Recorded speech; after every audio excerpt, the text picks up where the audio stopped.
नाजरीन, आपका हमारे चैनल आग मऊ में खैर मकदम है। मैं हूं नौशाद अंसारी। आदाब नाजरीन, घोसी कस्बा के सिनेमा हॉल वाक़ा आज शाम एक बेकाबू डंपर ने 22 साला दोशीज़ा को रौंद दिया, जिससे दोशीज़ा की मौके पर ही मौत वाक़ा हो गई और मोटरसाइकिल सवार नौजवान शदीद ज़ख्मी हो गया।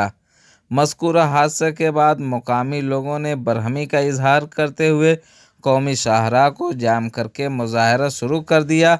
इत्तला मिलने पर मौके पर पहुंची घोसी कोतवाली पुलिस ने लोगों को समझाकर जाम को ख़त्म करवाया और लाश को अपने कब्जे में लेकर पोस्टमार्टम के लिए ज़िला अस्पताल भेज दिया।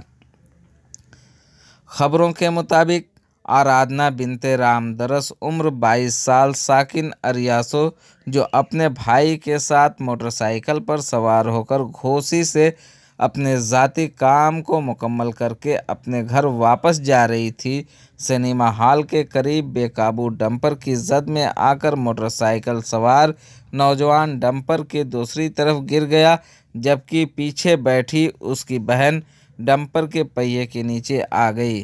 बेकाबू डंपर दोशीज़ा को रौंदते हुए मौके से फरार होने में कामयाब हो गया। इस सानिया में बाइक चलाने वाला नौजवान शदीद ज़ख्मी हो गया, जिसको इलाज के लिए अस्पताल में दाखिल कराया गया।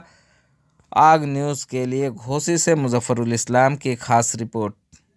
शुभम, क्या कुछ हुआ था? पीछे से ट्रक आकर मारकर चला गया। हाँ, क्या लगते हैं सर आप?